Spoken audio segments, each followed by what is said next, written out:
네, 이번엔 글로벌 인사이드로 갑니다. 경기를 판단하는 데 중요한 바로미터가 이 원자재, 특히 그중에서 에너지에 해당되는 유가의 흐름입니다. 오늘 유가 흐름 가지고 시장을 한번 파악해 보도록 하죠.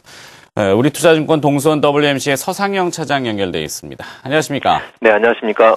자, 이번 달에 이스라엘 총선도 있고 전일 유가 마감 보니까 WTI 기준으로 배럴당 93달러를 돌파했고 이 두바이는 108달러를 돌파했습니다. 유가 흐름 어떻게 보고 계십니까?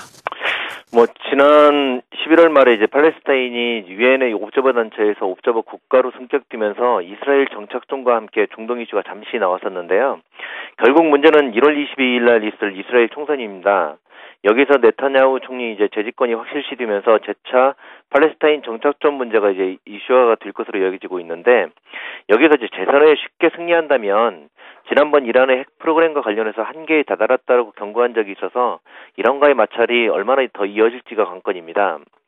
단순하게 정권 재창출을 위해서 이란을 자극하는 발언을 했다면 크게 문제는 없지만, 만약 이스라엘이 이란을 핵시설을 공격하거나 하면 새로운 중동 전쟁을 발발시킬 수 있고, 그로 인해서 이제 페르시아만 항로의 이제 문제를 야기시키면서 유가를 크게 상승할 여지가 있습니다.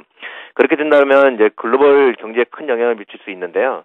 이런 때 이제 며칠 전 미국에서는 차기 국방장관으로서 친이란, 반이스라엘 성향이 이제 헤이글 상원의원을 지명을 하면서 이란과 이스라엘의 이제 상반된 반응을 보이게 만들었고, 이러한 모습은 이제 이스라엘의 이제 독자적인 군사 작전에 이제 제동을 걸릴 수 있다는 점은 그나마 최악의 경우는 오지 않을 것으로 판단되고 있습니다. 네, 유가에 영향을 줄 수 있는 중동의 정세를 잠깐 들여다봤고요. 또 하나 남미 쪽에서는 이 베네수엘라가 또 산유국 아니겠습니까? 우고 차베스 대통령의 건강이 악화되고 있다. 이런 이야기도 정정불안으로 또 유가를 들썩거리게 할 수 있는 동인이 되나요? 네, 베네수엘라 같은 경우는 이제 미국의 원유 수입 국가들 중에 4위에 해당될 정도로 미국 내에서 중요한 원유 수입국 중에 하나입니다. 그러나 이제 차베스 대통령이 이제 당선된 1999년 일간 350만 배럴 생산해서 220만 배럴로 감소하는 등 원유 산업에 제한을 하는 모습을 보였었는데요.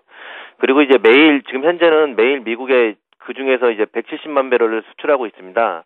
그런데 이제 최근 들어서는 100만 배럴 이하로 이제 줄어들면서 미국 내에서 중요도가 좀 하락한 상태인데, 특히 이제 차베스가 원유 생산으로 베네수엘라에 이제 국부를 유치하는 외국계 기업들의 자산을 몰수하면서 이제 문제가 더 커졌습니다.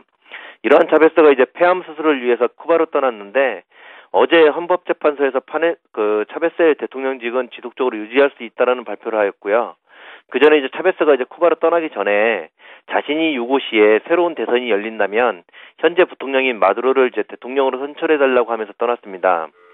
그러나 이제 마두로 같은 경우는 차베스만큼의 카리스마가 부족한 상태이고, 그럼으로 인해서 측근들의 이제 권력 쟁탈이 사회 문제가 되면서 이제 폭력 사태가 이어진다면 단기적으로 이제 불확실성으로 인한 유가의 상승 요인이 좀 될 수 있습니다. 네, 유가를 결정하는 여러 가지 복합적인 변수가 있습니다. 오늘 대표적으로 근자에 떠오르는 두 가지 변수 짚어봤습니다. 호재와 악재로 좀 구분해 볼 수 있을 것 같은데요. 이렇게 돼서 유가가 어떻게 진행이 될 것이고 그것이 시장에는 어떤 영향을 줄 거라고 보고 계십니까? 일단 이스라엘이 1월 22일 선거 이후에 이란과의 적대적 관계가 더욱 심화되지 않는다면 친이란 헤이그 국방장관을 위해서 중동 위기는 좀 수그러들 가능성이 좀 커지고 있고요. 이는 유가의 하락에 영향을 줄 수 있는 요인입니다.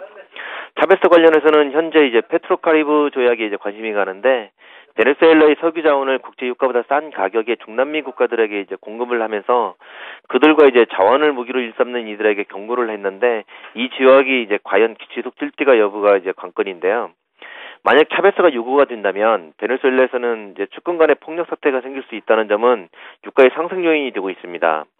향후 이 페트로카리브 조약 이제 중단이 된다라면 중남미 국가들의 경제 위기로 전이될 수 있다는 점도 생각해봐야 될 것으로 판단되고 있습니다.